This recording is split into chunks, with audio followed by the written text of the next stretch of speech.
SFJ 4x4 Studios presents in my oversized four-wheel drive Jeep. a Jeep podcast starring industry experts. Pure monosity.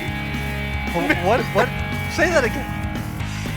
With mad scientist Scott Brown, Use my drill press as a sort of lathe. our host Neil Simpson, If one light goes out, they all go out.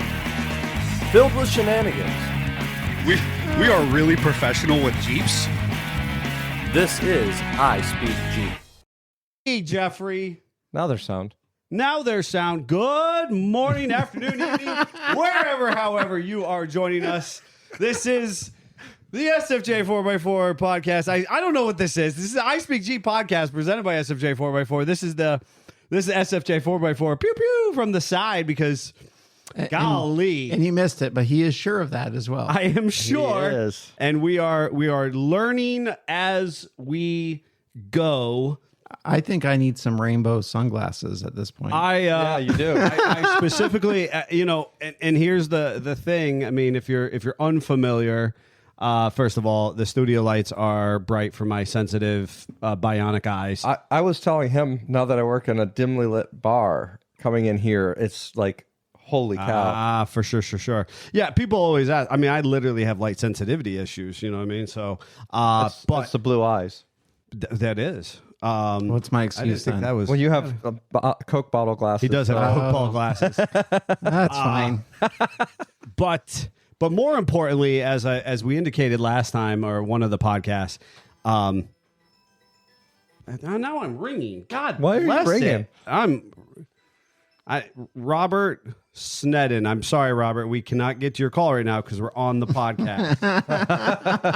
It's just, folks, this is what we're going to do today because, quite frankly, our degree of professionalism and decorum is out the window at this point. We're just hoping that when I switch screens that there's somebody else on the camera. You know what? And I believe SFJ it's gonna be- 4x4 2026, we're back to our roots, back to the basics. Jeffrey has left us. The Savage has left us. There's a bunch of I only mostly not super tech friendly folks doing our thing. But we're really good with Jeep, so don't worry about that part. But I was back to the sunglasses. I have my cheap Five Below sunglasses. I have a whole slew. My wife picked out the most obnoxious. You need a mullet to go with those. I think the faux hawk is And a appropriate third gen enough. Camaro. I'd be okay with that. That's My wife picked out the most obnoxious Five Below sunglasses, cheap things. So when I destroy them, it's, I'm not heartbroken. That's what I'm rocking today, Avi. And it is the first day of summer in my feeling. yeah, it's 1,000 degrees. Yeah. Oh, it'll be that until Wednesday. And then it's going to turn cold again. Yep. Yeah. I know. But the roof's off the Jeep, so I'm happy. You know what? I'm sorry. I know. I'm going to celebrate. I took a very beautiful Jeep from Jupiter, Florida for a drive this morning. It was gorgeous. The weather was amazing. I was testing and vetting your transmission skills, and it was spectacular. So I had my glasses and my first day of summer. You should say machining skills. Transmission we had down. I do want to get to introductions, but before I do that, the first comment I have to read, Corporal Collins jumping in the comments saying 6'7". 6'7". No, still don't get it. Whatever. Anyways, you got mad scientist Scott Brown sitting over there without the shades like the other two over here on the A cool couch. machining mad scientist. So mad. He is mad. You know what? We all have to be nice to Scott. He has had a lot of family, Yeah. a lot of up and down recently. So thoughts and prayers. My bad, dude. My bad. Go ahead. Jeffrey, and then we have the producer, the Italian Stallion, come flying in at the last minute to save the day on the live stream and the interviews. Thank goodness. I got to make an introduction somehow. We are intending to talk with Mary Danielson from Bantam 16.0. I actually think it's the 15th anniversary of Bantam. Don't let facts get in the way of a good story. Yeah, I don't know. She's going to tell us. Why don't we just jump over there and see if And she's then we're live. going to be talking to Rob Morgan, just so we're all on the same page. Rob is a frequent on this program, Daddy Jeep Garage over on the YouTubes. and he has reinvented the playground and some of the trail systems at Bantam. So That's like 100.0 at this point. Yes, that's what you have to look for today on today's program. Yeah, we're jumping over to Mary. Let's see where she's at. All right. You there, Mary? Oh, I think you might be on mute. Let's see. What'd you do, Jeffrey? What'd you do? We just got her working, and now she's frozen. No, she's not frozen. You don't think she's frozen? No, she's not frozen. Oh, she's not frozen. She's waving. Yeah. You know, for folks who are listening at home, they don't really give a flying fig what she looks like. They can't hear her, period. If you are listening in your ear holes at a later date, first of all, we just genuinely and sincerely appreciate that because, you know, quite frankly, the podcast is worldwide, which is super cool to think about. Do we have gotten any penguins yet? No penguins to my knowledge, but you know what? We haven't ran the reports. I'm just barely getting by. You know, just thankful that we're still producing podcasts. But we are worldwide, and so the bulk of you who are listening to your ear holes at a later date, it is obviously hypercritical because, you know, you are what makes this go round. With that said, you too can join us live for the crap show. It's on here every Monday morning. And I think, Mary, because we were on the phone when you connected, you may have to disconnect and reconnect. Plug it and unplug it and plug it back in is what I heard. Yep. Golly, son of a gun. So anywho, you could jump on and see us sweat in our attempt to bring you a professional I was going to wait video until and audio experience. at the end with the weekend updates, but I feel this is pertinent to know what you're up against. And Jeff will enjoy this. So this morning, as I was driving into work, I took the 36 because it had gas and the truck does not. We were 2026. Yes. And we were at 66,666 miles. Heck yeah. Heck yeah. So that's totally Jeff. Jeff, if you don't, folks, if you're listening at home, Jeff's favorite number is 6 and multiples thereof. Yes. So that is perfect for Jeffrey himself. Yes, I wanted to puke this weekend. I filled up my Jeep. Yeah. And 3 gas cans for mowing purposes. Ouch. $300 later. And yeah, I came through with a little trailer behind the JK, and I filled it up and the mower, and I pushed $150. Well, there goes my paycheck. That was cool. Yep. Fun times. Mary, are you there? Can we hear you? No, we can't hear you. I can read her lips. You remember that time where we did this? You're gonna ad-lib everything you. Hi, Sips and Family Jeeps. We're thrilled to have you at Bantam 2026. And we've got a lot of great things happening this year. That's not what Mary sounds like. I just need everybody to know. She sounds way better than that. She is not amused by the viewpoint. If people at home could see her, I don't know. She has. Oh, she got the shades on. She threw the shades on. She knows what's up. She knows what's up. I think at this point you may just have to call and we'll do the microphone All thing. right, we're gonna do the microphone thing. We are really use my good. microphone this time so that you don't have to keep back and forth, and I don't have to play slider games on the. Oh, we've lost her visually. Because now you're calling her phone and she's on the phone. Hello. Hi, Mary. This is Neil with SFJ 4x4. How are you doing today? I'm good. How are you? Well, I've been better, to be honest. But we are going to adapt and overcome and forge ahead in the process. Okay. All right. It's been an adventure so far. So I'm excited. Typically we're a little better at this here interview stuff. I'm going to blame the fact that Rob Morgan is coming on after you. Just blame the mileage. That's why I brought it up. The mileage? Oh, the 66,666 from Sixville. Yeah. Okay. Hi, Mary. So what would you like to tell us about Bantam 2026? Yeah. Well, that's a hard starting point. Okay. What would you like to tell us question, of your favorite ice cream then? Ice cream. Okay. No, but we're less than a month out now. So I keep telling everybody it's go time. I know there was a coin phrase back in the day, no sleep till Jeep, and I think we're there. Sure. No, that makes perfect sense. And how are you still looking for volunteers at this time? Are you guys pretty well underway? Yeah, so we're full for volunteers. We just shut off our volunteer registration this past weekend. So we got everybody locked in. We are in our will call registration process right now. So our pre-registration shut off the end of April. We opened back up the first week of May. So registration is still open basically with will call. Anybody that registers during this time period, they pick up their packets on site during the festival. So that will be open here for the next couple weeks to see what comes through with that. And then, of course, we always do on-site registration as well that weekend. Totes. And how many years is this in Bantam?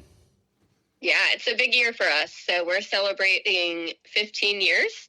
I hope you were asking about the years of the festival, or were you? That's exactly what I was asking about. Okay. You did great. Okay, yes. Yeah, so it's a big year. It's our 15th anniversary. And as a lot of you guys might know, too, it's a big birthday for America this year. Mm-hmm. So we're tying in the America 250 theme throughout the festival for this year, which is really exciting. It is exciting. It's a really cool... well, first of all, America 250 is, a great opportunity to be proud of our great heritage and tradition in a very positive manner. And then obviously the big landmark 15 years. It's obviously, as I mentioned to you before, it's year 14 for SFJ 4x4 and our participation with Bantam. Scott and I were both actually at the very first one at the Big Butler Fairgrounds. Yep. But we were not there as a registered business. As professionals. As professionals. Yep. But as year 2 rolled around with the fairgrounds, that was professional representation on SFJ 4x4. Simpson Family Jeeps was there selling product and talking with people. And we did, 1 or 2 years at the Butler Fairgrounds before we switched over to Cooper's Lake.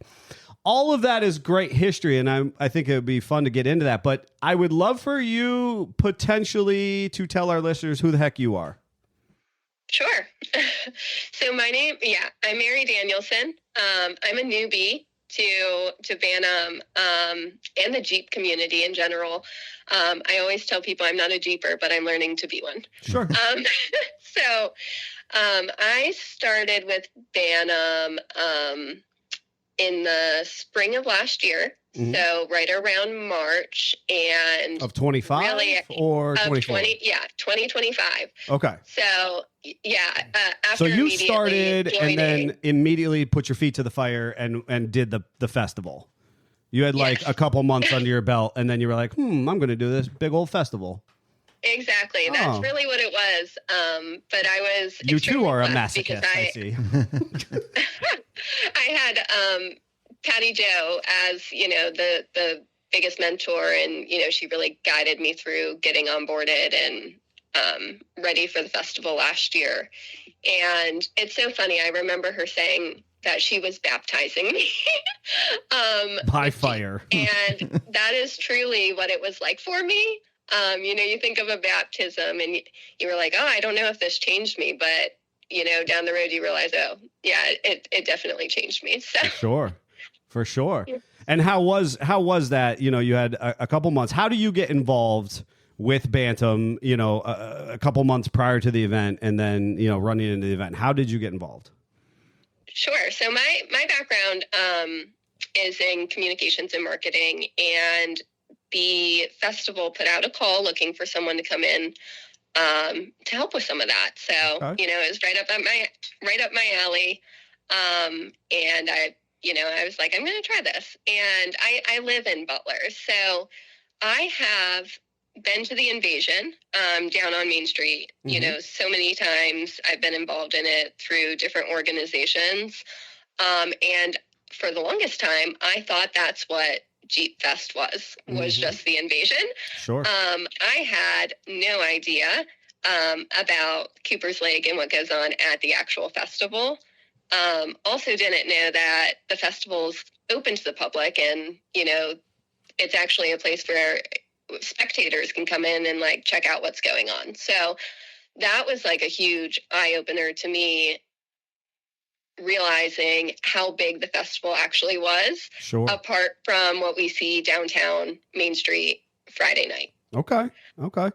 And It's good to have that perspective as well. well, and that's kind of where I'm trying to pull out, because Avi, she's, you know, we have this kind of, you know, we've been doing it for years and years, right? We know what to expect. We know what to expect. What's kind of the ropes and that kind of stuff, but that shows that there is a demographic that doesn't. She's also safe this year because Davey and I are not there to steal her golf cart.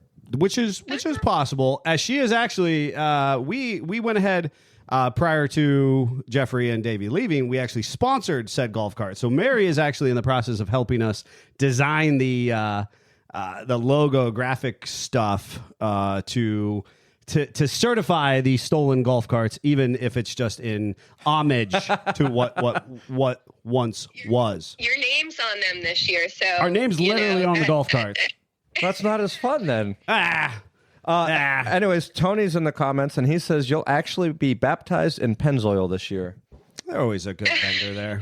They're always a good vendor.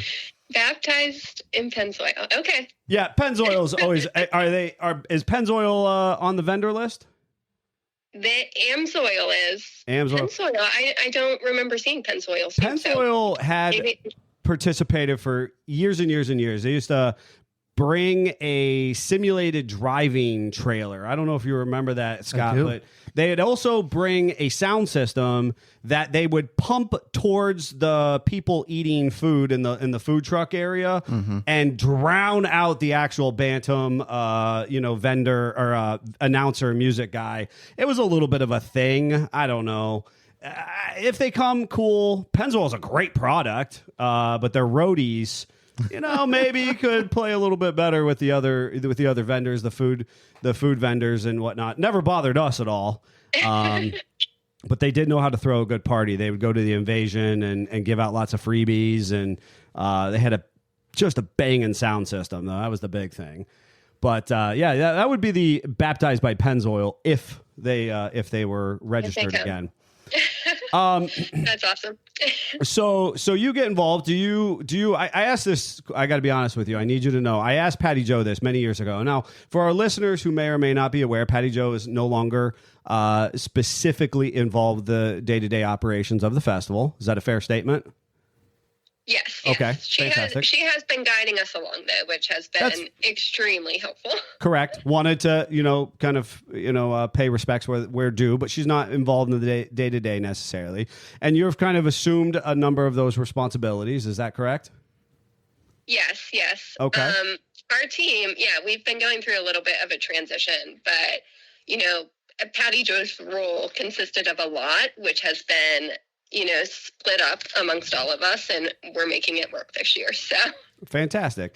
And for people who are relatively unaware, Patty Jo was, as there are many of these events, a primary point of contact and lead organizer of said event, right? And we used to have these individuals from coast to coast with a number of these shows.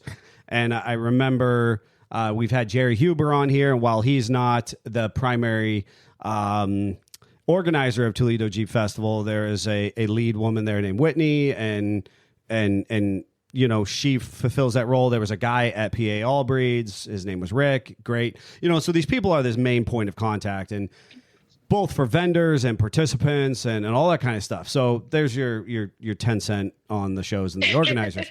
For our listeners, and I asked this question of Patty Jo many moons ago when she actually did not own a Jeep. Little did I know, because I was so green, I thought everybody involved in these events should own a Jeep. At that time, she didn't. But I'm going to put you on spot. Do you own a Jeep at this time? I do not. Okay. I do not. So what are you driving? To Patty Jo. What are you driving? I have a Mitsubishi Outlander Sport. Yeah. Better than a well, It could Camry, be worse, right? It could be a Camry, Nissan Sentra. right? okay. She Could be anything Ford. If she would have produced anything Ford, Yeah, unless it was a cool Ford, like a it could have been. If you would have said a new Bronco, I would have just said. oh, a Bronco. We would just hung up on her. All right, that could have been. That could have been. It could have been way worse. worse. Could have been way worse. It's passable. Let's be Yeah. honest.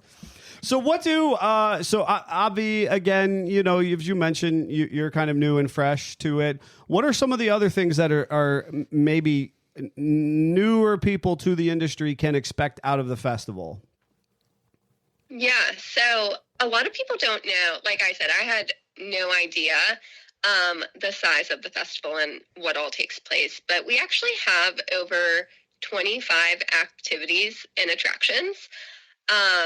And, you know, some of our, as you know, we have a planning committee, a group of 60 plus volunteers that meet monthly throughout the year to help organize the festival, which is just, it's crazy.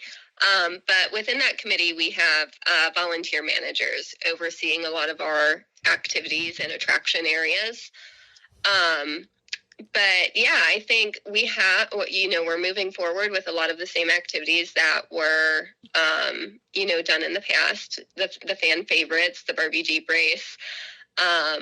This year, we did something a little bit different with our Best of Bantam, which has, you know, been the car show in the past with judging, and we kind of split that off, and our Best of Bantam is going to consist of classic Jeeps only this year, and then we're doing a show and shine in the old field that Best of Bantam previously was held at. So we're excited. I think from what I can remember years ago, Bantam used to do a show and shine. And then that kind of merged into Best of Bantam. So it's kind of like a flashback that we're doing with this show and shine this year, and we're excited about it. It's true. It's true. Real quick, what's your qualification for a classic Jeep? I think the qualification is anything below 1982. Oh, I feel good about that. I was gonna say. Wow, That's a lot older than I thought she was gonna say. Yeah, I'm a young buck. I'm good, man. That's gravy. I was ready for it to be like 99. I was ready for it to be was I. 99. I was ready for 2001 or 99. Yeah. Let's put 25 years ago, right? 25 years ago puts us at 2001. Last year of the XJ, 2001. You're hurting me. I was expecting, literally, you can register a 2001 Think about XJ all the classic. CJ guys that are just now hearing this and are. Oh, Yeah. yeah. There's from what I see, like, again, I'm not the expert, but I know there's a lot of like controversy with that. Oh, yeah. We're hoping this year, like, splitting that off and giving the participants two different types of shows. We'll see some benefit to that for sure. And the registration numbers for both of those activities look really good. So we're excited. I come from the hot rod classic car world, and that is always and will always be a thing of contention, an argument for the next 1,000 years. Yeah, 100%. People think that their car is the special car. And Absolutely. and if you have something newer than that or, you know, different, then you're wrong. And I also know plenty of people that were registering their cars as older because the body style hadn't changed. And just So to they get into hit that shows, there's all yes. kinds of craziness that happens with that. Yes, people get real excited about that kind of stuff. Now, I need the listeners at home to understand, and Mary is very excited about this, and I want to support her in this process. And this is a salacious gossip piece that I hear touted by some vendors and then participants and all this kind of gobbledygook, right? Now, here's the thing. I will have this conversation with anybody face to face. Now, Mary said there's 25 plus activities to do at Bantam. We have all this stuff going on. There's on and off site trails, blah, blah, blah, blah. I've heard the argument made that there's too much going on at Bantam and that the vendors don't get a sufficient walk by rate.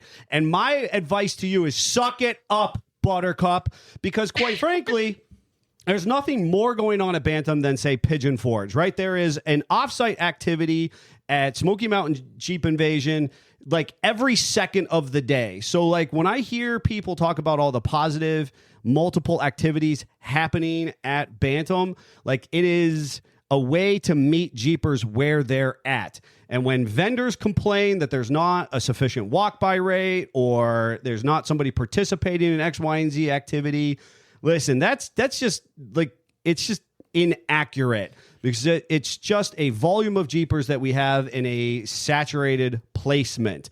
And I hear this all too often from people talking about, well, the show used to be bigger this, or we used to be able to go on this trail ride.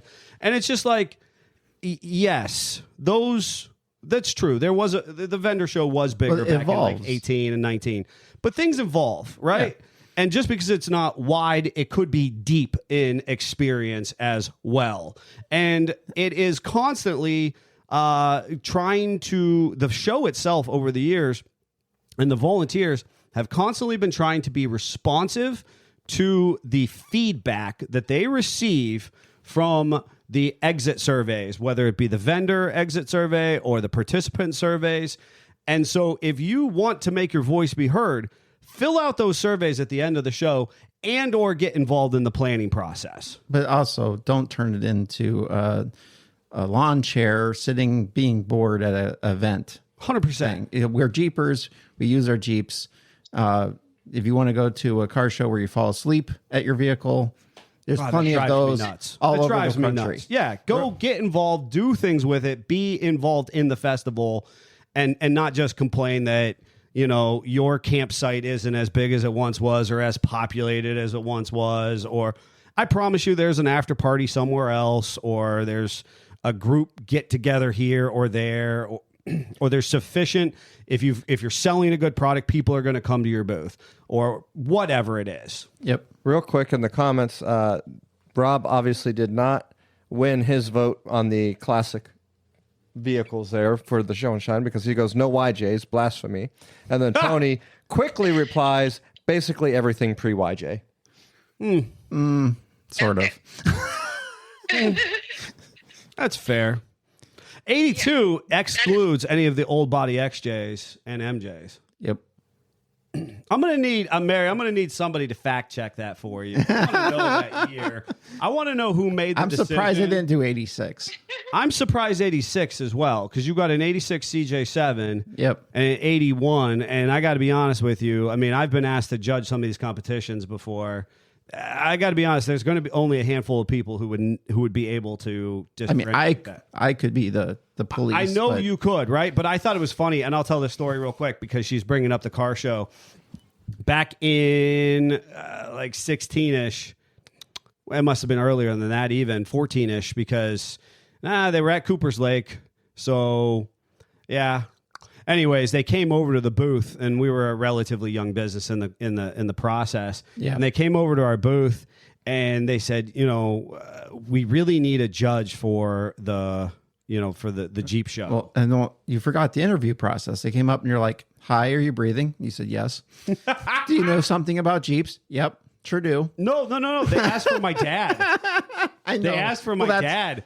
I forgot that point. Yeah, no, they came You're not over. old enough. They asked for my dad because we were not old enough, and I was like, we're just roadies. I was like, well, I can get you my dad, but he's just an enthusiast like anybody else. If you actually want to get to the nitty gritty of what makes each and every Jeep unique, that's going to be me. The guy just kind of stared at me, and it was like, it's what it is. Oh, man. The early years. Yes. Oh yeah, it was painful. Anything else for the good of the order, Mary? I know I've kind of talked a little bit as well. What? Yeah, no, that was helpful. I just want to say you made a really good point. About those surveys and the feedbacks from both, sponsors, vendors, and participants, as well as volunteers. Like we actually read. We do read those surveys, and we spend a lot of time going through them, and it really kind of steers the direction for the following year. I just want to kind of piggyback off that and encourage those who are coming to Bantam this year to pay attention to things. And when you get your survey after the event, take some time and fill it out and get your voice heard, so we can keep improving and growing. I appreciate that. For sure. And for people who might be hearing this, this podcast and getting, interested to know what Bantam is, or how they can, they can get involved. As you mentioned, there are still the ability to do admission and registration via will call, correct? Correct. So they can still come and participate. We're going to basically have admission available right up. Basically you could be like, I'm bored this Saturday afternoon, and you can come to the event, correct? That is absolutely true. You may not be able to participate in some of the trail rides. Some events might be closed by then. There's definitely some, I always tell people back in the day when magazines were more prevalent, Bantam is among one of the best events coast to coast. And I say this from a position of egocentricity and, overconfidence, folks. I've been to arguably all the shows. I've not done Pomona Beach in California, so tap me out on that one, but I've been to basically all the shows coast to coast. And Bantam has a mixture of outdoorsiness. It has the history exhibit. It has some military encampment opportunities and living history with those restorationists. The only show with on-site trails. It has on-site trails. It has off-site trails that are more technical. It has a sufficient vendor area where you can get some good deals. Last year, I was surprised at how many tire wheel package businesses were there. Mm-hmm. While I don't want to, not sell you tires, if you're looking for a good deal, there was definitely tire and wheel deals there. And people are having installations done at the show. There is eateries, so different food trucks and food options, to prize giveaways. There's always some used parts. There's always some used parts. Bill McWilliams just brought up that there's usually an SFJ swag exchange, and he wants to know what it is this year. Oh. I don't know if that's even a thing this year, because we're gonna figure that out. Without Savage, that makes that more challenging. This definitely is a challenge. We're at a challenging moment in SFJ. Pivot. I'll figure it out. We'll survive. We'll figure it out. But I don't know that Mary even knows. In the past, we did the swag exchange. We did coffee cakes one year. Mm-hmm. And we had coffee cakes for 2 years after that. I think we finally used them up. We did the meat exchange last year, which was a great suggestion on behalf of our customers. Our own experience doing shows has changed because couple of years prior to is when I did the charcuterie and charcuterie. Yeah. It was part of my. If you're on my personal socials, I have had a bourgeoning love affair, and I now just freaking love charcuterie. It's my thing. Mm-hmm. My own charcuterie skills have increased significantly thanks to Aldi's. Not sponsored, but that's what started the first year. Then the coffee cakes the second year, following a tragic, terrible coffee cake incident with a little old lady who wronged me. Yeah. Then the meat exchange based on customer feedback and good friends and followers of the business. To this year, we'll see where we go. Mm-hmm. Interesting. Oh, the things you will go. Oh, the places you'll go. Yeah, Mary said she had no idea. Well, we're all learning together. There we go. Yeah. So yeah, and like I said, my big thing. Go back to the Bantam as a whole. It was like a magazine. You used to crack open JP magazine or Peterson's 4-Wheel and Off-Road, and there was a little bit of something in there for everyone. And the best part is they have such a good downtown. So many parts of the area really embrace the festivities. Yes. And I've been to places where you're actually like wronging the town that you've gone to. They don't want the extra traffic. They don't want the extra business. As crazy as that sounds, where Bantam as a community gets together and says, we are excited as you are to do this, even if we don't have a clue what it means to be this level excited. But they're here for it. And I think that really makes this show special. I couldn't agree more with you. And ultimately, I mean, there's always going to be one, crabby patty in the bunch. But like as a whole, that downtown invasion is so special, is so unique. And as a person who's been attending that invasion on and off for over a decade, last year was one of the most efficient staging processes they've ever done. It was impressive. It was impressive. Very impressive. And if anybody says differently, I will give you our text only number, our contact number, our call number. I'll have that conversation with you. In fact, Mary, if somebody calls to complain at the office level, just forward them to me, and I will let them know what it used to be. Okay? I love that. You're hired. Yeah, 100%. I will take no shenanigans in that conversation. We've been in some stuff. Yeah, we've been in the stuff, without a doubt. And, and if anybody also wants to fuss about like the downtown party that used to happen and whatnot, there was different restaurants, there was different vendors who used to book out rooms and spaces and do sponsored stuff. That's part of the economy we're in right now, that those vendors are not doing those things. It's part of the market saturation that doesn't exist now, that did exist at the peak of the JK. And it's even more reason to go and support those local eateries and that kind of stuff because of the economy. We need to build that back up again. 100%. And a lot of those downtown spaces have dinner specials. They have, they're selling food out at the sidewalk. It's a cool environment that realistically is not replicated anywhere else. Correct. And I think Toledo downtown really supports their festival as well. But it's a different experience. Totally different experience. Bantam is the hometown kind of feel. Yes. Where Toledo is just a big town. It's a big town feel. And Butler's Bantam Invasion is that hometown experience.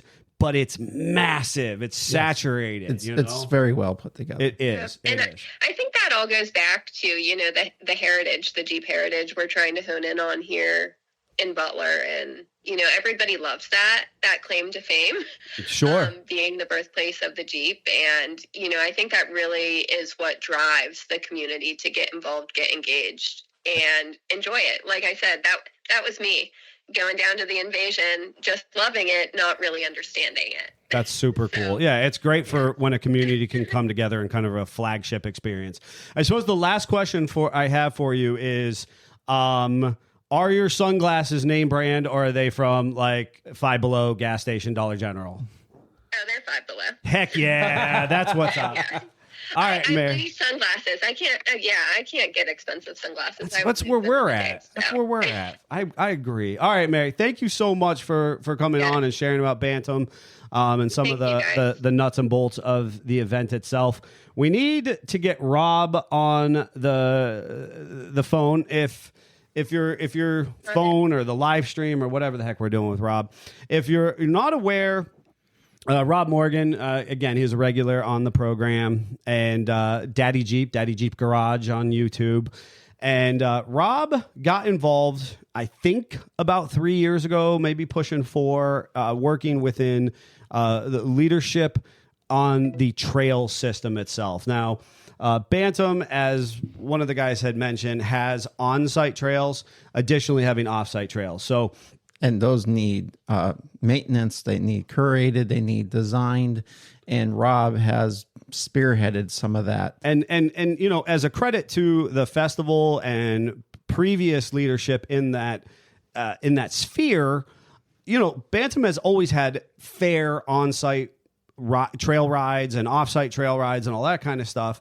But Rob has really taken ownership of it with a number of folks. And it helps out because before, in the early years, I was on the trail system the first year, and they had a bunch of guys that necessarily didn't wheel, didn't understand.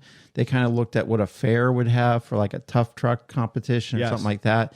So having someone with the background that Rob has with beating his YJ into an inch of its life, and now the Dub J really helps because he knows how you use your vehicle. He knows what challenges would be fun to do and how to change it up. Well, and in that sense, you're talking about the tough truck and the arena stuff. Rob said stream's not working. Did you see the second link email? Because we tried it again with Mary, so you should have a second one. It's in your email, Rob. Ends with NPII. And talking about that, it is my understanding that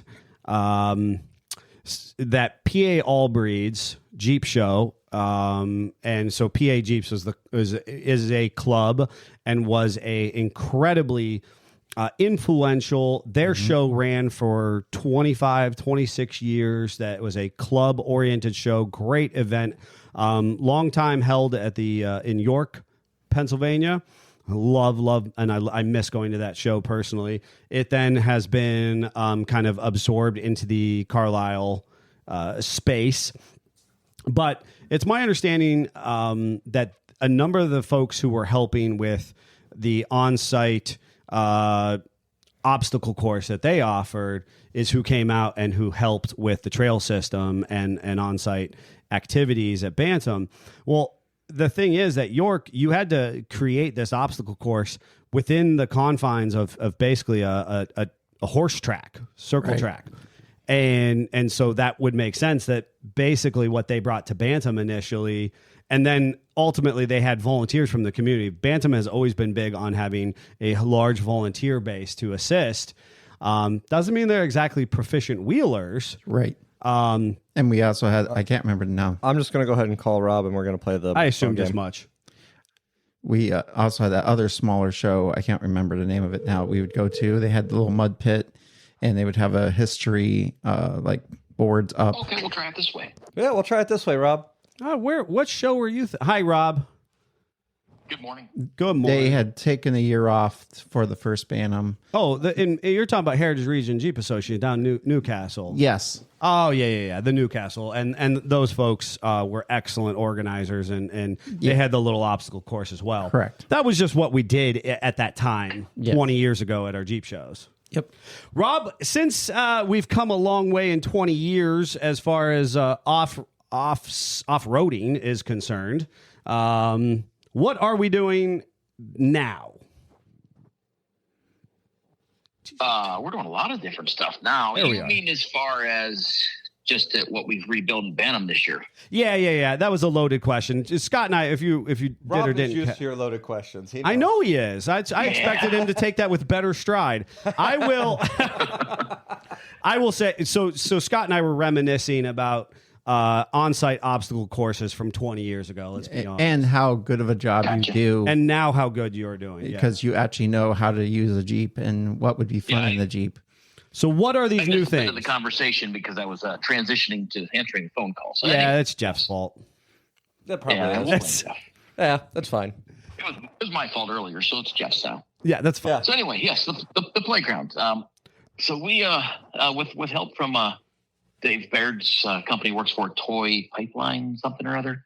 They'd let us play with a lot of their equipment. So we just scraped the entire playground away and started over. Wow. So it was a pretty massive undertaking, which is quite honestly not done yet. We're still working on it, but a lot of the same materials, but also Wayne Kovac, our festival, FBJA president, has been out there pounding on doors, getting new materials. We have a bunch of different materials that we've been playing with for the playground. So it's going to be drastically different. Awesome.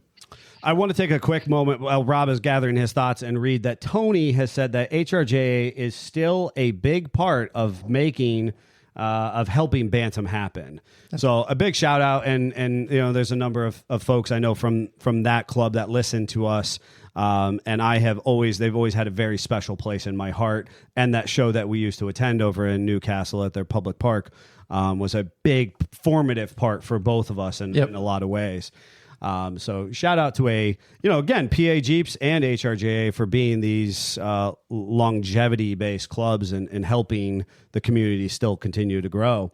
Rob, how long have you been involved in leadership with functional Jeep usage at the show? That's a hard question to answer. I don't know. It all just goes by so fast. But I was co-manager of the trails for a couple of years, and then became the off-road manager. I think this is my 4th year as off-road manager. That's what I would say. Something like that. Sounds accurate. But to your comment about clubs and their help, so Maverick Jeep Alliance has kind of taken over the playground. So Maverick is awesome. They're staying very involved, growing, and being very active in the community recently. Yeah, I think they're a relatively new club. I'm not positive, but to my knowledge as well, yes. I'd agree. They've been up to our place a handful of times. They come up for the parades. Mm-hmm. Right. But they have a few guys within their club that run equipment. So again, with Toys equipment, perfect. Some actual guys that know what they're doing. they've been killing it putting this playground together. I've only been down a couple times. I went down to help lay out my vision for the redesign. Okay. Which was just a loose idea. So basically, by changing how it routes through the playground, I've increased the length of each trail by about 60%. Okay. Ooh. Wow. So that was just more space to fill with more obstacles. Right. So these guys have kind of filled in the gaps, so to speak. So some of the bigger obstacles that we worked together as a team to design happened, but then they filled in the blanks with all kinds of stuff, just again, based on the material that we could scrounge up. I think I saw a nice cartoon rendering on your socials. Yeah, I originally did some sketches and some drawings just so I like to have a plan going into anything. So I put some sketches together so we at least had a starting point. Yeah, it was kind of fun to see that, from the vision board to application. Nick jumped in the comments, said 3 years so far. Well, thank you, Nick, for fact checking Rob's. Or is that I think for that's Maverick? Maverick. I think that's Maverick. We're going to have Nick clarify. That's fine.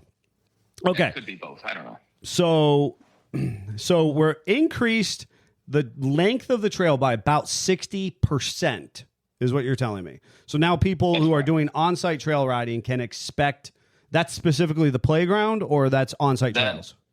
That's specifically the playground. So each section through the playground is increased by 60%. As far as the on-site trails, we didn't do a whole lot this year other than fix what we destroyed last year. Okay. Well, that's you remember last year, it was a disaster. Yeah. We had so much water, so much mud. We had the trail work was mostly repairs. Now, Kildu is a different story. We've done a bunch of work out there over the winter as well. For people who are not aware, Kildu is the off-site trail location, which is owned by Friends of Bantam Jeep Heritage Festival. And it's a strategic investment, in my opinion, which happened back at or just before COVID. And I thought it was a great move on their behalf because, again, there's very few events and shows across the country who have their own trail system.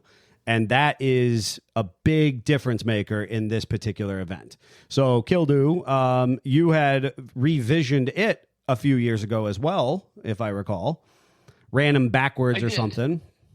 Yeah, it's kind of, I saw Joe commented before I switched over to here, about that I changed traffic patterns at Cooper's to make it run a whole lot better. And really last year, it was so much better. We just, even with the train wreck because of the weather, we didn't have congestion on the trails. In years past, we had two-way traffic in certain spots and we had intersections that held people up. And that's what I've kind of done at both properties is just step back and look at it from a traffic flow standpoint. And both properties run so much better without congestion. I mean, if there's problems on one trail, it doesn't shut down the entire event. And that's what we had years past. Sure. We have one problem and it shut everything down. Sure. And again, that's partially because I've been doing this since it started. I mean, I've seen these problems through the years. Yeah. And I have to tell you, at a professional degree, that I see you and I appreciate what you've done. That's no discredit to any volunteer or anybody who's done any of this stuff in the past. 100%. And it's just a matter of that evolution that Scott had mentioned before. I'd say I remember being at shows and we get a little rains pop up and they literally would just have to stop. Like, don't move your Jeep, leave it there. We can't destroy the trail or whatever. And they go above and beyond to try to keep things open and working throughout some crazy weather we've had over the years. Last year was really kind of funny because, of course, what is it? The green trails that you can be just a stalker on? Yeah. I remember somebody coming by and they're like, on the green trails, you had to have like 35s or something like that. Last year, everybody was going crazy because you couldn't, you can't drive off the dealership lot with the tires that they have given your vehicle and go do a green trail last year because of that sloppy water, clay, soil mixture they were dealing with. Well, and Nate's in the comments saying, oh, go ahead. I was going to say we're doing recoveries and staging.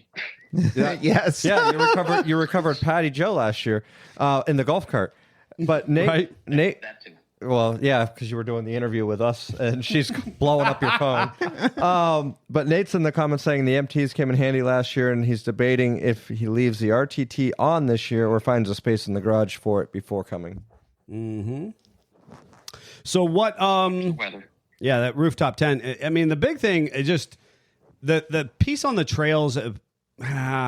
And Bantam's not the worst, but it's also not the best. I've either was out in the vehicle with it or watched it happen and somebody came by the booth and said something. But when you have an RTT or rooftop tent, the big thing is the tight technical trails we have east of the Mississippi and north of Georgia is that as you get off camber and you're pinning between trees, that tent, that roof rack, that kayak. It's a great service. The tree he says, I will take that from you. So, I would leave that in the garage myself. Yeah, and especially when it gets sloppy and you start to slide sideways. Because you always have one expectation when you're in the garage getting ready, and then you get there, and in the heat of the moment, you're like, really think I could do that. And Bantam has had people flop their Jeeps. Sometimes that has to do with driver skill and communication, any type of unfortunate situation. And I'm a big believer, and we should talk about, even when things don't go right, we should talk about it, because then how do we plan, for the future, right? If we don't, any type of unfortunate situation, literally somebody got themselves ran over last year. But again, he was playing with the starter and he was underneath the Jeep, and he's not, my understanding, not the first time this happened to him. We've had the Jeeps flop over. We have had, a sleepy Jeep or two on the trail systems over the years. And it's not what happens. It's not how many times things go perfectly, but how an organization, an individual responds when things don't go right. And that's, as a testament from, again, a professional standpoint. There is a great group of people there to ensure a positive, safe, fun experience. And even when things don't go right, they can appropriately mitigate the situation. Well, and trust the spotters, because they've trained on those trails. They know those trails better than anybody, and they can see stuff that you can't from the driver's seat. Mm-hmm. Yeah. And you can literally flop in the parking lot. So, well, we have had somebody do that as well. I actually do know an individual who took a Jeep nap in a parking lot. And it is a thing as well. Yeah. So, tell us more about Kildu. I jumped in on you and I started to share about that. What's happening over there? So we've done work on every level of trail out there. We've added a whole new section to Blue. I always mix up which trail. One of the blue trails, the Blue North, I think we added a completely new section. Nice. A bunch of ups and downs. And I think it was pretty challenging the last time I was on it. So hopefully it's settled in because that was last fall. We'll see if we have to make some tweaks to make that work. We added a new section. I think we're going to open it this year on the Green Trail, which just has spectacular views. We've used a hill on the property that's never been used before. And then the Black Trail, we've reworked some obstacles. The big feature, the waterfall, we've extended that rock garden quite a bit. We touched everything. Every level of trails out there has some improvements, which is always our goal. We want to improve and change our trails as much as we can every year. For the waterfall, isn't that where you were under hood welding? Yeah, that's where I was lighting stuff on fire. Yeah. That's what I thought. That's just it's ambiance. Yeah, it's just part of the package. So for people who might be new, Rob, do you have loose the rules and regs as far as who and how and what system, what's a green trail, what's a blue trail, what's a waterfall trail, that kind of stuff. What's the absolutely. That is a good topic because people don't always read the things they're provided. What? No. Signs? I know it's read shocking. Signs? What? Read paper words? Audio is always better than visual. But a green trail is designed for a stock Jeep. And our only real requirement for our stock Jeeps is they have 4-wheel drive. So that's technically fair. My Compass has 4 locks. So I think it would qualify. We have had a Compass on the trails. We actually have some Renegades that are trail guides. I was going to say, there's some really equipped Renegades out there. There's some sweet Rennies. Yeah. I think Maverick actually has a couple of those unibody wheelers. I mean, we might be able to get Mary's Mitsubishi. Mary's Mitsubishi. Mary, if you're listening still, we've got the Mitsubishi. We're going out. I'll drive. I don't know if that's a good choice. Well, she'll have to get a Jeep afterwards. It's I was fine. going to say, you're going to test the limits. I was going to say, let's up your insurance policy in the process. All right. Back to the trail. Sorry. Yeah, so other than actual four-wheel drive, we do require at least a front recovery point. Okay. Because we always want to keep pulling forward. And I know you could strap day arms and stuff, but typically you rip bumpers off when you do that stuff. So we require Joe O'Brien. for every Jeep, trails, playground, everything, we need a front recovery point. And that's really it for the greens. For the blues, and then again, of course, it's weather dependent. So tires may become a conversation when things get wet. Mm-hmm. And for the blue trails, we require, of course, larger tires, 32s for a short wheelbase Jeep or 33s for a long wheelbase Jeep. I'm here for the 32s. Front rear recovery Such a points. weirdo. I want to know what meeting happened where Scott Brown's doppelganger was present and was like, well, 32s on a short wheelbase. Who? Wow. Talk about splitting hairs. I just heard that Amy's Jeep can go on, the blue trails. The weirdos with 32s. All right. Gracious. All right. So we have 32s on the short wheelbase and 33s on the long. We had to make that extra complicated. Do we have to have tow points front and rear? Is that correct? Yep. Yeah. Okay. We like to see a winch. We don't necessarily require a winch for blues, but we'd like to see a winch. Okay. And that's about it for blue trails. Of course, we want four low on a blue trail. None of this all-wheel drive type four-wheel drive stuff. We need four low on a blue trail. And then the black trails, of course, are our most extreme trails. We want to see, and again, this is just for you, I guess, Neil, is 33s on a short wheelbase Jeep or 35s on a long wheelbase Jeep.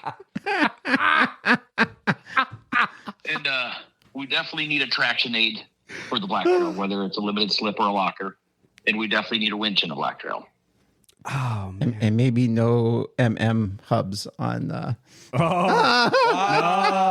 buddy. Shots fired. But he can rebuild them so quickly. He can. He's eliminated. Rob is the exception, but I think he's gone to dry flanges at this point. He's out of mile marker at this point, though they have attempted to rebrand themselves and market their hubs again. I did see that. I was going to reach out and ask how my claim was with them. I wondered how much you had to do with that personally. I saw them attempt. I mean, they are trying so very hard to rebrand themselves. Are they registered for the festival? I need to know if they're going to be a vendor at the festival. That'd be interesting. They used to be. They used to come religiously and regularly to the festival up until about COVID, if I recall. And then shortly thereafter, I don't think I've seen them at the festival since. But well, and for our listeners that don't know, Daddy Jeep went with us wheeling at Southington, and I think rebuilt 17 of them. It was too many on the trail. Mile marker lockout hubs is who we're talking about, folks. But that was a hot minute ago. There's only three. And honestly, mile marker is a good company. That's all I had.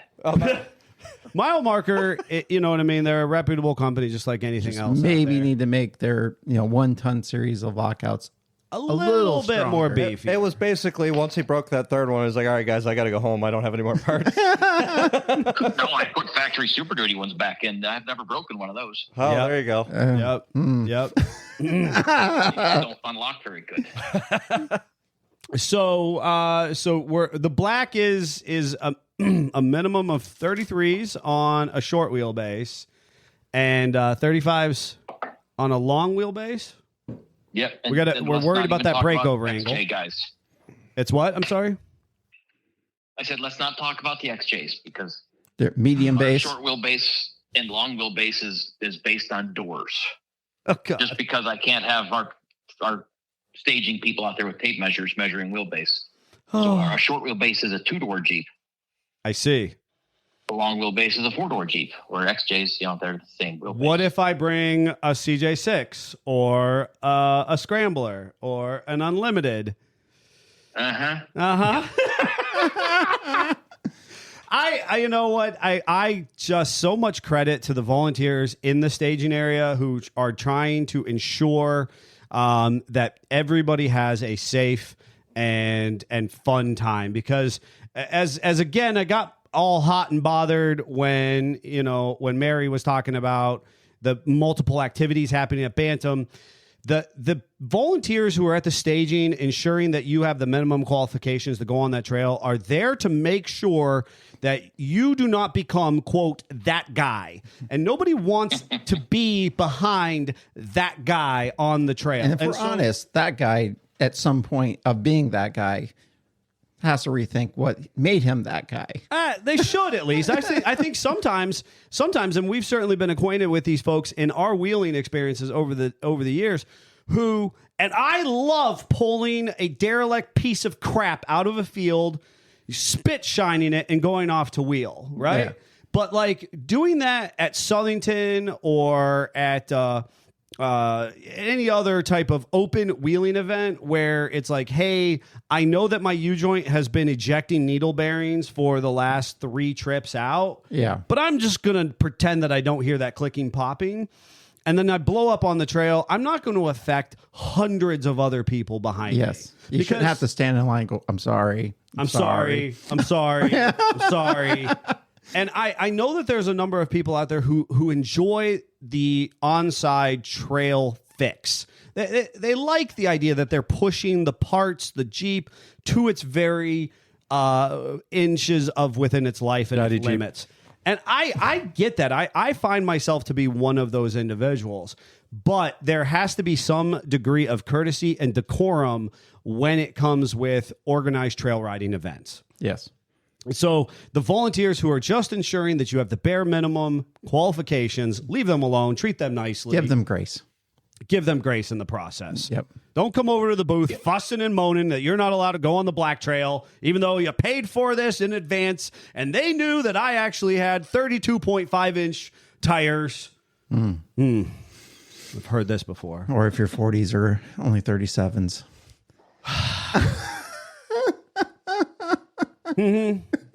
Now we're pulling them out and measuring them. All right. Anyways, do you have to have 40s to run the black trail? No. No, you don't. It's at have to. 33s. It makes it better. I know. It always makes it better. It makes it better. Makes it more technically challenging. Well, I'm not so sure about that. I prefer the 33s. You want to be challenging. I would say That's what I'm not saying. the size of it, it's how you use it. That's what I'm saying. The 33s make it more technically challenging. Here we go. I want to pull some piece of junk vehicle together and go participate now. No, we don't have time for that. I don't have time for that. No, you don't. Makes me so sad. I had such different expectations. My bad. Yeah. Anyways. All I heard is my daily driver could go on a black trail because it's got lockers, a winch, and 35s. So As it should. Maybe you should register at this exact moment. Rob, is there anything else you want to share with our listeners? I did want to circle back. So back to our willingness to do whatever we can to keep the trails open when bad things happen as far as weather. I definitely want to shout out to the owners of the property, Cooper's Lake Campground, that let us destroy their property. They know we're going to fix it. They help us fix it. But that's a huge thing is, when it does get bad, we're in communication with them and we're not destroying their property to the level that they're uncomfortable with. So they work very closely with us and make decisions with us on that stuff. Well, I think that's a good point because a lot of people don't realize they use this property for lots of different events, and it's not just for Jeeping. There's tons of things that go in and out of Cooper's Lake. So absolutely big, massive events that are actually that would dwarf Bantam, even though as big as Bantam is. And of course, that goes to the story of me mowing our booths many years ago, where I used to bring my own lawnmower because they were very conscientious of their property and they had actually let the grass grow up, in my opinion, too high. And so I would have to pull a mower out and mow my booth first so I didn't have customers, walking through 8 inches of grass. However, given the opportunity to create perspective for our listeners, they may not. This is one of those things that you might take for granted and just think like, oh, it's a little bit of rain, the trail should stay open. That's not always the case at other places. At other shows where there's obstacle courses and that's a temporary dirt mound structure, or at other trail systems, they might shut that property down or that trail system down, and you might just lose out on your registration monies. I'd say Bantam stays open the most. I would say they're the exception. Yeah. And if you don't have that experience, then that perspective of coast to coast wheeling show opportunities, you might not realize that and think that you're the special snowflake who didn't get to wheel today and you lost out on that $20 that was the registration. Not the case. Yep. Bantam actually stays open more than others. And so kudos to the festival grounds and volunteers for making that happen. I can only think of one time in our history that we ever truly shut down the trails, and that was only like an hour or two early, 3 or 4 years ago. Yep. I remember that. I agree. Believe me, I had the guy wander over to the booth fussing and moaning, and he's not getting his money back. And you're welcome to continue to vent to me. I share this with my listeners. You're welcome to vent with me. I'll commiserate. We'll do our thing. But I do also want to help create perspective. All about the perspective. 100%. So, all right, Rob, I really, really appreciate you jumping in and sharing with our listeners about the event. And I can't say enough good things about your contributions. And so thank you for your insight and your vision in helping launch these different opportunities within, on and off site trails. Super cool. One question. Is the Dub J going to be ready for Bantam? I hope to have a Jeep. Never know. In your free time, right? Rob, it's the same with me, man. I just in a transitional moment. Everything's half working. How is the settle for half. How is the Amazon LS swap? Give me a 30-second elevator pitch. So I got all the wiring done. I put the battery in it, and I turned the key the other day. It was very exciting. Uh-huh. And nothing happened. Oh, we've been there before. I learned some stuff. I'll hopefully tonight it'll be a different story. And I will share with you the only worst case scenario, in my opinion, was we did this with Greg's XJ many moons ago. He had spent years and years and years planning this swap. Mm-hmm. We turned the key, it fired up, and then immediately threw a rod through the side of the block. Oh, jeez. Injector stuck open, hydrolocked a cylinder, and gas is not compressible. Yeah, gasoline, not compressible, liquid, not very easily compressed. Yep. And something to look forward to. Wrist pin and rod made a big window. Exited the chat. Yeah. All right. Wow. Well, I really appreciate representatives from Bantam Jeep Heritage Festival 2026 coming on the program today, sharing with us. Kind of hanging out through some of these technical difficulties. But for our listeners at home, for our viewers today, we really appreciate you hanging in there, and hopefully you found the program enjoyable. As always, you can reach out to us on our text-only number, 440-855-2100. You can email us at contact, CONTACT, at sfj4x4.com. If you want to know what happened in our personal lives, hang on through the outro credit. Until then, thanks, Rob, for coming on. Jeep on. Jeep on. Jeep on.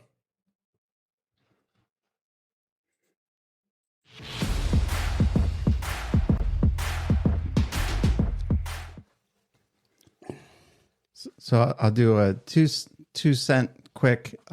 We did have a family loss over the weekend. My wife's grandmother passed away on Saturday. So that kind of was all encompassing to the weekend. But I did force some maintenance onto the little deer this weekend, and I changed the mower blades. I have the old ones if you need them, Jeff. If you want, they might be in better position or condition. They may be. So before I threw them away, I wanted to offer that. But you guys are terrible. I did get. Well, I know a metal worker that probably could sharpen them up too. Oh my God. Neil probably could sharpen those. I replace blades. I don't sharpen them. I sharpen and balance blades. Just FYI. Never done any of that. So anyway, you're supposed to balance them too. You are supposed to balance them. Mm-hmm. I think I knew that a long time ago.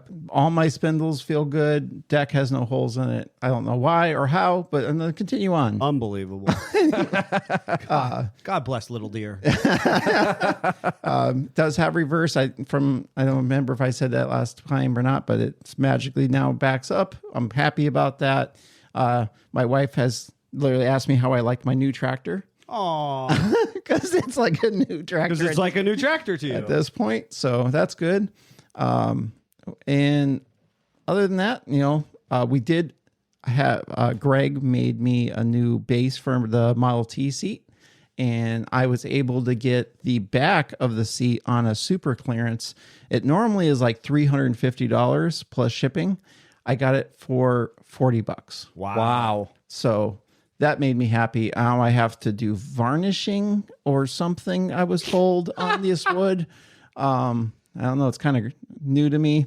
Is this Greg's explanation? Because I'm sure he gave me care instructions. I'm sure he did. I'm sure. There was probably how to put the oil on and make sure that it's properly applied and how often you have to apply it. Elaborate procedure. Yeah, so I'm probably going to screw that all up, but I'm going to try. And then we have foam for the seat. I have sliders for the seat, and I have a riser coming for the seat. So we should be able to be able to sit in there. Well, I've already been sitting in there I know, at times, but I'll have to properly be able to sit in it, and the seat will move forward and backwards and that kind of stuff. So that'll be kind of exciting. Very cool. So it's awesome. So my son turned 13, so he's an official teenager now. As part of his birthday present, we played airsoft as a family. Now, as a family, oh boy! If you're not familiar, airsoft is 300 feet per minute or second or something. A little plastic bead, a little biodegradable. So it's like a chalk, more or less, right? And you feels like plastic when you get hit by it. Oh my gosh, it is intense. Neil was talking a big game too. He was like, "Are you going to have this wearing or that?" I feel like Jennifer came in and just destroyed everybody. So ultimately, in true ballerina fashion. So speaking of my 10 turning 11-year-old ballerina daughter, went out there in a full pink, right? So we have these guys in like ghillie suits and tactical gear and goggle masks and face breathers and all this stuff. And my ballerina 10-year-old daughter went out in a Barbie hoodie with pink snowsuit pants, bottoms on. And she competed the entire Friday night, all the games we played in her complete pink, top to bottom pink bodysuit. And she probably decimated all. She was she was not thrilled at first, but then she was having a blast being able to shoot her brother and the boys and the friends and all that stuff.